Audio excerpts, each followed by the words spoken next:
ಇನ್ನು ಕಾಮಿಡಿ ಕಲಾವಿದರಲ್ಲಿ ಅದ್ಭುತವಾಗಿ ಅಭಿನಯ ಮಾಡಿ ಸಾಕಷ್ಟು ಹೆಸರು ಮಾಡಿದಂಥ ಅತಿ ದೊಡ್ಡ ಕಲಾವಿದರು ಅಂತ ಹೇಳ್ಬೋದು. ಇಂಥ ಅತಿ ದೊಡ್ಡ ಕಲಾವಿದರು ಇದೀಗ ವಿಧಿವಶರಾಗಿರುವಂಥದ್ದು, ರಸ್ತೆ ಅಪಘಾತದಿಂದ ಕೊನೆಗೆ ಸೆಳೆದಿರುವಂಥದ್ದು.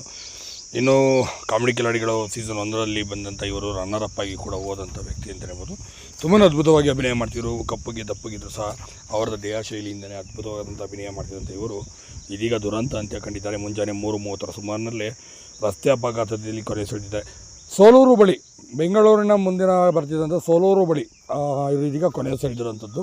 ಹೌದು, ಬೆಳಗಿನ ಜಾವ ನಿದ್ದೆ ಬಂದಿದ್ದಂಥ ಪರಿಣಾಮವಾಗಿ ಮುಂದೆ ನಿಂತಿದ್ದಂಥ ಕ್ಯಾಂಟರ್ಗೆ ಹೊಡೆದಂಥ ಪರಿಣಾಮವಾಗಿ ಜೀವನ್ ಸುರೇಶ್ ಅವರು ಇದೀಗ ಕೊನೆ ಸೆಳೆದಿರುವಂಥದ್ದು ಸ್ಥಳದಲ್ಲೇ. ಇನ್ನು ಇವರ ಜೊತೆ ಕನ್ನಡದ ಪ್ರಖ್ಯಾತ ನಟಿಯ ಸೀರಿಯಲ್ ನಾಯಕಿ ನಟಿ ಕೂಡ ಇದ್ರು ಅಂತ ಹೇಳಲಾಗ್ತದೆ. ಇಬ್ಬರು ಕೂಡ ಕೊನೆ ಸೆಳೆದಿರೋದು ಸ್ಥಳದಲ್ಲೇ.